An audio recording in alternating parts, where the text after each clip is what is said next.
En direct de l'Université catholique de Lille, la Biennale Ecopos qui a démarré hier en grande pompe au nouveau siècle.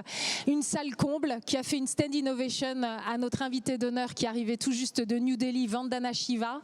Aujourd'hui, nous continuons sur notre lancée avec une très belle masterclass qui va commencer à 11h30, donc ici même à l'Université catholique autour de Vandana Shiva. À 14h, un très beau film sur la biodiversité, Everything Will Change. Vraiment, je vous recommande ce film dont la narration est très originale, qui s'est lié, voilà, le documentaire scientifique et la fiction. C'est déroutant et en même temps c'est assez fascinant. Et puis nous enchaînerons par un grand débat sur la biodiversité, sur ces enjeux du monde du vivant, tout ce qu'il faut faire pour le préserver.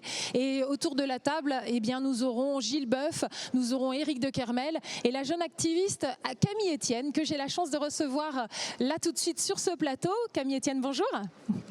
Bonjour. Alors vous êtes une activiste pour la justice sociale et climatique. Ça fait plusieurs années déjà que vous êtes engagée et pourtant vous êtes toute jeune, je crois que vous avez 24 ans, c'est ça? Absolument. C'est ça, donc ça c'est impressionnant. Vous allez nous raconter un petit peu comment vous vous êtes décidée à vous engager sur cette voie. Ce que je voudrais juste dire, c'est que le moment où vraiment vous êtes sortie dans la lumière, où on vous a vraiment repéré, ça a été le 28 mai 2020, au moment de la mise en ligne sur YouTube d'une vidéo que vous aviez enregistrée et qui s'appelle Réveillons-nous. Et c'était effectivement une vidéo qui a sonné comme un coup de tonnerre, un réveil, puisqu'il y a eu 15 millions de vues. Et donc ça vous a vraiment propulsé dans la lumière et sur le devant de la scène. C'était un duo avant l'orage que vous aviez mis en place finalement juste au moment du confinement, il me semble. C'est bien ça? Comment ça s'est passé? En fait, j'ai eu beaucoup de chance déjà de grandir dans les montagnes et donc du coup au moment du confinement de revenir chez ma maman et d'embarquer avec moi mon meilleur ami qui était réalisateur. Et il est venu avec son coloc et puis une amie, donc en fait on s'est retrouvés à 4, donc avec une danseuse, quelqu'un qui faisait de la musique et qui était chef d'orchestre, un réalisateur et moi. Et au bout d'un moment on commence à s'ennuyer comme beaucoup d'entre vous, donc on travaille, mais les journées deviennent de plus en plus longues parce qu'on est vraiment isolé dans un chalet perdu dans la montagne. Et donc, je vois cette série que je recommande vraiment à tout le monde qui s'appelle Years and Years, qui fait 6-7 épisodes et qui me met une claque absolue dans une scène précise où il y a une grand-mère qui dit « mais c'est de votre faute aussi, c'est vous qui vous êtes laissé aller à cette apathie ».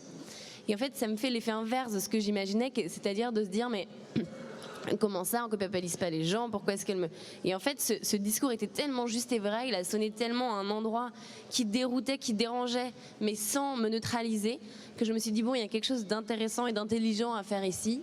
Donc j'ai écrit un texte le soir et vu qu'on avait le temps, mon ami, on s'est dit, viens, la danseuse a dansé quelque chose, on a mis une musique, on a filmé ça en haut d'une des montagnes qui était à côté de chez nous.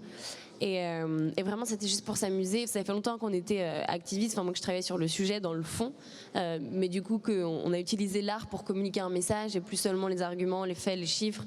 Ça a résonné assez fort en fait de voir que parfois s'adresser aussi au cerveau émotionnel, s'adresser aussi avec le beau, ça permettait de toucher à la fois un public différent et puis d'ancrer une information plus dans le temps long. Donc depuis on a continué à faire ça. Oui, alors je pense que justement là vous mettez le doigt sur la question du narratif, parce que depuis plusieurs années, la question écologique, la cause écologique souffre finalement d'un narratif qui donne une impression, voilà, si on veut protéger la planète, il va falloir renoncer à des choses, c'est le mode un peu sacrificiel, c'est l'écologie punitive, c'est tout ce côté un peu négatif comme ça, cette aura un peu sombre qui fait que peut-être ça ne crée pas l'engouement, alors qu'il va falloir qu'on y aille et qu'on y aille collectivement. Et donc finalement réussir à trouver ce chemin avec l'art, et tout à l'heure Vandana Shiva en parlait aussi, créer cette harmonie qui fait qu'il n'y a pas que le cerveau mais aussi on vient toucher les cœurs, les âmes. C'est aussi, vous partagez vraiment ce constat-là? Oui, complètement, et en même temps je ne suis pas d'accord avec moi-même, donc je comprends qu'il y en a pour qui ce soit pas le cas, dans le sens où on n'a pas la réponse. En fait, on n'a aucune réponse. Donc il faut d'abord qu'on admette qu'on ne sait pas. Donc précisément, on essaye tout. On est loin d'avoir réussi. Il y a plein de choses qui se passent. C'est pour ça que nous, ça s'appelle avant l'orage, parce que ce qu'on voit, c'est qu'il y a une société qui grouille, qu'on sent qu'il y a quelque chose qui se passe en nous et en dehors de nous qui commence à avoir comme quand il y a de l'électricité dans l'air avant un orage. Donc c'est vraiment ce qu'on sent là dans la société. Je ne sais pas si c'est votre cas aussi, mais moi je le sens vraiment très fortement. Et donc on essaye plein de choses, plein de pistes. Il y en a qui marchent, il y en a d'autres qui ne marchent pas, mais on ne sait pas précisément. En fait, on ne peut pas voir l'activisme et l'action écologique de la même manière qu'on regarde le succès d'une entreprise. On ne peut pas avoir de KPI sur est-ce qu'on va sauver le vivant. Donc, on ne peut pas savoir si telle action, en fait, a marché. Qu'est-ce que ça veut dire marcher ? Il n'y a pas à un moment donné un truc qui va se passer où bam, on va sauver le monde. Ça va pas se passer comme ça. Il n'y a pas de baguette magique. Il n'y a pas de baguette magique. Donc, on fait avancer les structures invisibles de la société. On change les rapports des gens entre eux, on change les rapports des gens aux vivants, au reste des espèces. Et ça, en fait, c'est pas quantifiable. On est de l'ordre du sensible. Alors oui, il y a des tonnes de CO2 qui peuvent être évitées très concrètement. Oui, il y a des demi-dixièmes de degrés qui comptent parce que derrière se cachent des vies, absolument. Mais par ailleurs, en fait, il s'agit de changer notre rapport d'être au monde. Et ça, on peut pas savoir si... moi, souvent, j'ai des gens qui viennent me dire... merci parce que ça m'a vraiment, telle action que tu as fait ou telle vidéo, ça m'a fait changer de job. Ou... Alors ça fait très plaisir à mon ego, mais factuellement c'est faux parce que je veux dire, ça veut dire que c'est le moment où je suis arrivée à la fin, au bon moment du chaînon. Et qu'avant ça, ils ont eu toute leur réflexion personnelle, ils ont eu des chemins de vie, ils ont eu des discussions. Ou parfois, de la même manière, quand des gens réagissent, ça m'est arrivé au MEDEF il y a quelques années, où j'ai eu un truc avec une réflexion, des réactions très très épidermiques. Je crois que vous aviez parlé notamment de la question de la croissance, la remettre en question. La croissance, c'est de travailler moins. Ça avait fait beaucoup rire la journaliste.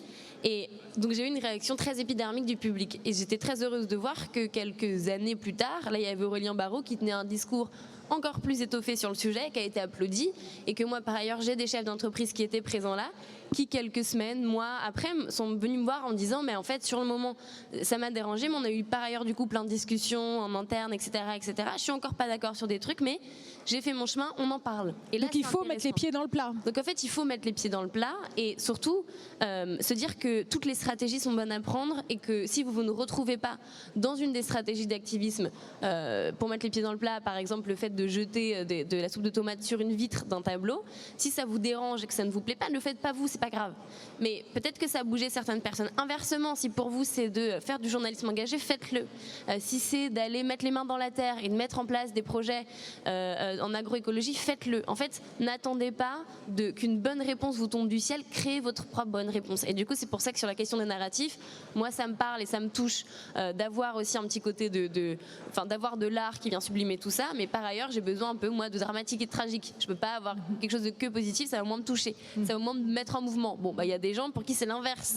Donc voilà, il faut prendre conscience qu'un message et c'est la première chose qu'on apprend en rhétorique, c'est qu'évidemment il y a ce qu'on veut dire, ce que finalement on dit et ensuite comment c'est reçu par la personne. Donc ça passe au moins 3 filtres un message. Donc dites-vous ça et qu'une fois qu'on a toujours ça en tête, on se dit bah ok, il faut qu'on connaisse vraiment la personne en face de nous pour mettre quelque chose de pertinent. Donc à la fois il n'y a pas de bonne réponse et ensuite la clé dans tout ça pour moi c'est l'écoute, c'est être capable de s'écouter et on le fait très très peu. Alors ce que j'aime bien dans ce que vous nous dites, c'est que ça commence par un message d'humilité, puisque c'est d'abord accepter qu'on n'a pas la réponse. En tout cas, personne n'a la réponse toute faite, la solution. Et même si on n'a pas de baguette magique, si on savait vraiment quelle est la feuille de route, process, etc., peut-être qu'on le ferait. Mais en vérité, personne n'a cette réponse. Donc cette humilité. Ici, on est au sein d'une université. Donc évidemment, c'est aussi un endroit où on essaye d'apprendre, de trouver des solutions. Surtout qu'ici, c'est vraiment multi-académique et vraiment des sphères d'excellence, avec aussi des écoles d'ingénieurs, etc. Donc il y a vraiment une jeunesse qui a une tête bien faite, qui je pense est aussi évidemment très sensible à ce qui se passe. Et donc c'est comment on va mettre aussi toute cette intelligence peut-être au service donc de ces différents défis auxquels on est confronté. Ce que j'aime bien, c'est que ce parcours d'excellence, c'est aussi le vôtre. Vous avez fait Sciences Po Paris, mais ensuite vous avez fait une année d'études d'agroécologie et de sciences environnementales en Finlande. Et donc c'est ça que je trouve assez intéressant, parce que c'est quand même 2 filières assez différentes. Et donc de quelle manière est-ce que vous abordez comme ça le fait d'étoffer un peu votre stature en tant que militante, savoir de quoi vous parlez. Est-ce que quelque part vous avez une stratégie, vous avez un plan à long terme, enfin, je ne sais pas. La stratégie oui, le plan à long terme non. Sur les études, moi j'ai eu de la chance d'avoir un cerveau qui fonctionnait à peu près ce qu'on attendait de nous dans l'école classique, et du coup d'avoir toujours été une très bonne élève et de pouvoir d'avoir accès à des très grandes écoles. Mais on apprend aussi plein de choses en dehors, et c'est pas du tout une fatalité de se dire que si on ne fait pas des grandes études, on est quand même légitime de parler sur ces questions-là. Et c'est très important sur la science, parce que pour moi, avoir fait beaucoup de sciences sociales, mon parcours vient des sciences sociales, j'ai fait mon master en économie à Sciences Po, j'ai fait par ailleurs un bicursus avec la Sorbonne Paris 4 en philosophie, donc je viens plutôt à la base des sciences sociales. Il y a un espèce de syndrome de l'imposteur très fort de prendre la parole sur des sujets qui sont aujourd'hui scientifisés dans le débat public. Évidemment, la pandémie en était un, qui du coup, on a fait l'économie d'un débat démocratique nécessaire sur les mesures.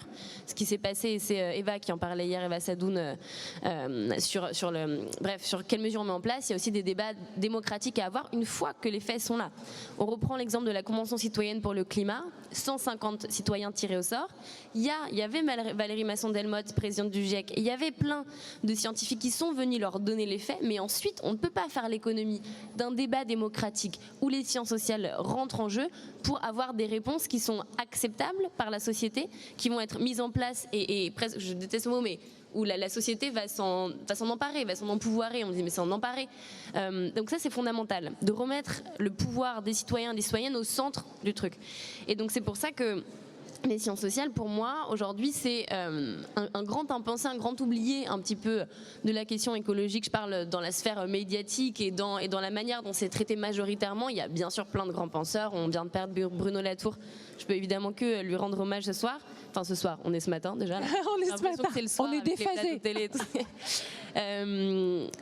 Mais ce que je veux dire, c'est ça, c'est que c'est très important de ne pas oublier cet aspect fondamental des sciences sociales dans ce débat de l'écologie, de ne pas toujours gérer ça que d'un point de vue de quantifier des choses et que d'être avec des chiffres et des faits, puisqu'il s'agit de notre rapport d'être au monde. Et donc précisément, parfois on a ce syndrome de l'imposteur qui est de dire vous inquiétez pas, il y a des experts en blouse blanche sur des plateaux qui vont être invités parce qu'ils sont médecins, profs de maths ou quoi, et donc bon bah c'est de la science, donc ils peuvent parler du climat.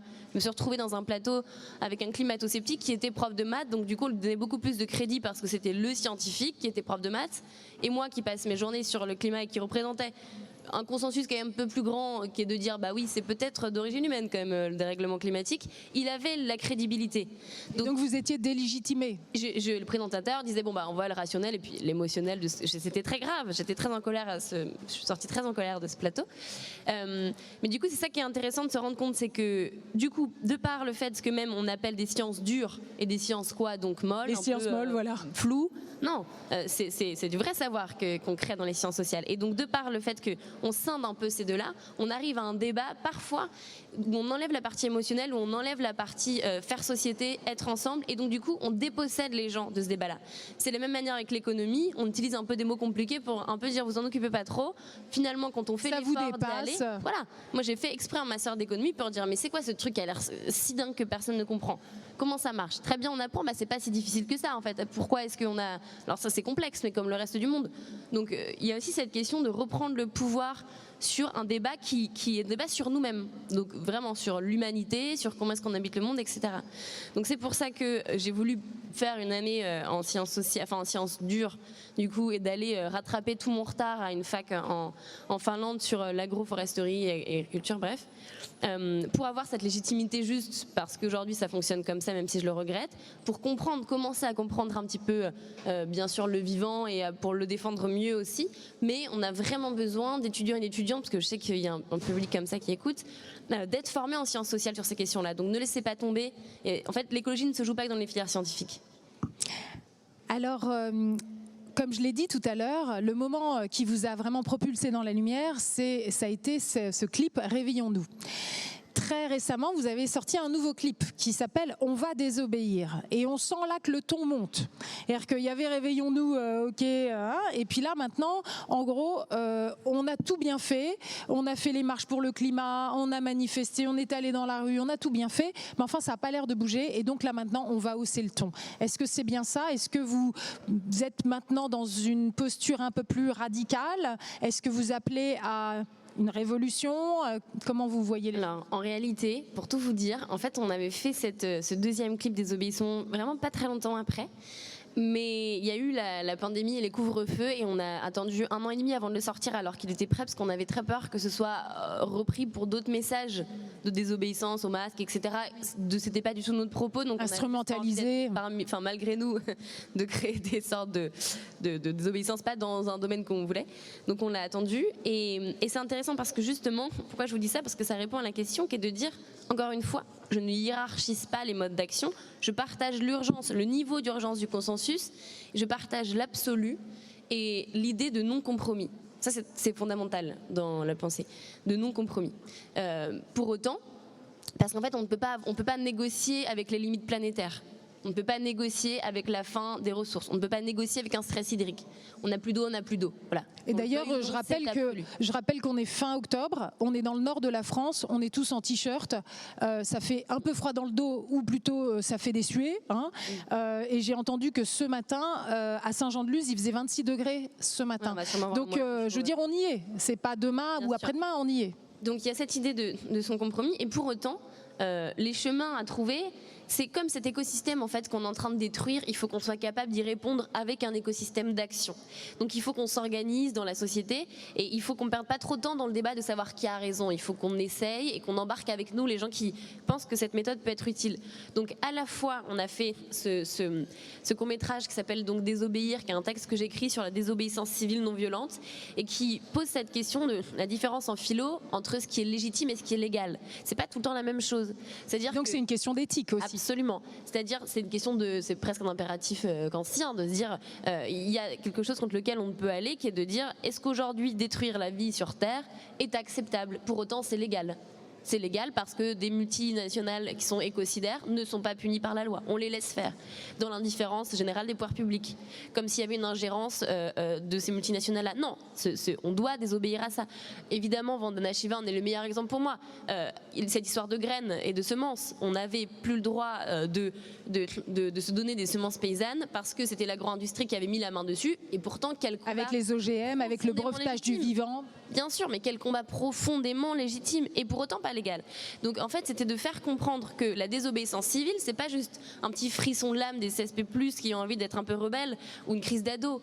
Il s'agit là d'un débat philosophique et concret, fondamental, qui est de savoir comment est-ce que la justice est le cap qui nous garde et cette espèce de phare qu'on voit. Et ça veut dire parfois devoir désobéir à des normes qui sont injustes.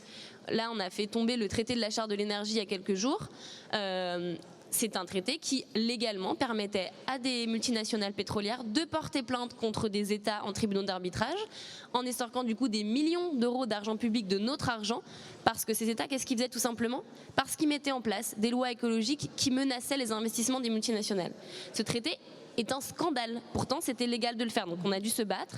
On a fait des actions légales et puis on a aussi fait des actions de désobéissance civile. Et vous en étiez pas à votre coup d'essai, puisque vous parlez de l'égalité. Donc, en juin 2021, vous vous étiez jointe à Cyril Dion, qu'on a reçu hier aussi, au Nouveau Siècle pour la soirée d'ouverture, et aussi à l'eurodéputé Pierre Laroutouru, contre Jean Castex et 4 autres ministres, Bruno Le Maire, Barbara Pompili, Emmanuel Vargon et Jean-Baptiste Djebbari, pour leur inaction face au dérèglement climatique. Vous aviez vraiment donc mis en place une action en justice. Et donc, c'est vrai qu'on voit un petit peu partout dans le monde voilà, des réactions qui passent par le droit.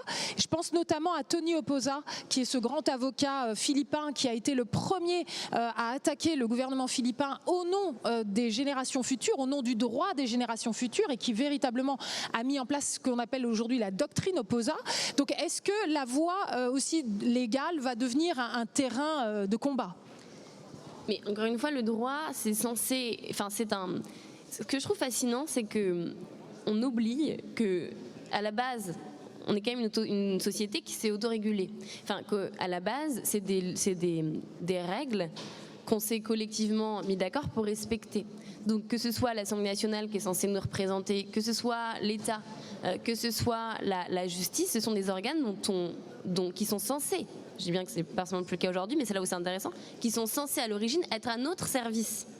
Donc il faut qu'on le fasse, même s'il y a plein de verrous, même si c'est poussiéreux, même si c'est long, il faut qu'on aille utiliser ces outils-là qui peuvent être super puissants. Ça ne veut pas dire faire que ça ne veut pas dire attendre tout du politique, attendre tout de la justice, mais pour autant, saisissons ces outils. Donc la justice, bien qu'elle ait des lenteurs, bien qu'elle soit imparfaite sur plein de sujets, il faut aussi le faire, pas n'attendre tout d'elle, mais aussi le faire. Donc c'est pour ça je fais plein d'actions en justice, celle-ci qui a été rétorquée, qui n'a pas marché parce que la plainte n'a pas été acceptée. C'était à la cour la Cour de justice de la République. Ensuite, on a fait une action qui, elle, a marché. L'affaire du siècle a marché. L'affaire du siècle aussi, j'étais moins dans le processus vraiment, mais ce qu'on a fait, nous, c'est aussi, on a porté plainte au juge des référés, parce que le préfet de police, l'allemand, nous avait interdit de manifester devant l'Assemblée nationale, alors qu'on avait toutes les autorisations, etc., pour la loi climat. Et donc, du jour au lendemain, on reçoit une lettre avec nos 4 noms, et on n'avait plus le droit de venir, parce que ça a commencé à prendre une ampleur politique assez grande, etc. Et donc en fait, dans la nuit, on a une avocate qui a monté un dossier, qui nous avait contacté la veille sur Twitter et qui a mis en place ce dossier. On a gagné le lendemain, on passait en audience. 4 jeunes ont gagné contre un préfet de police et contre une décision du gouvernement. Et surtout Didier Lallemand, qui n'est pas le dernier, enfin, c'est un préfet de police assez musclé. Hein. Une relation assez houleuse. Mais du coup, ce qui est génial, c'était le fait que le jour d'après, on pouvait tous revenir sur la place en ayant eu cette victoire du droit. Et c'est ça qui est génial aussi, c'est qu'en fait, le droit il peut aussi fonctionner. Donc c'est un outil dont il faut saisir, qui, encore une fois, tout a l'air complexe pour nous d'en dessaisir. On se dit le droit, mais je vais rien comprendre si j'ai pas fait 17 ans de trucs, les traités. Entourez-vous de gens qui connaissent. En réalité, j'ai eu 3 heures d'audition par le Conseil constitutionnel il y a quelques jours sur le droit des générations futures, avec tous les grands ponts du droit. Je leur disais, j'arrêtais pas de m'excuser tous les 3 phrases en disant bon bah alors pardon, peut-être qu'on ne dit pas ça en droit, mais quand même je me dis que peut-être. Ils menaient une réflexion sur les générations futures et ils m'auditionnaient. Et j'arrêtais pas de dire mais alors je suis nul en droit, donc peut-être que ça on n'a pas le droit. Et en fait, le directeur de cabinet Laurent Fabius m'a redit que on a plein d'intuitions, dans ce que je disais en fait il y avait plein d'intuitions du droit et que c'est censé être juste l'émanation d'une organisation de la société dont on fait partie. Donc saisissez-vous, n'attendez pas, n'ayez pas peur de faire des gaffes en fait. Le droit peut être très créatif. Bien. Et c'est ça en fait.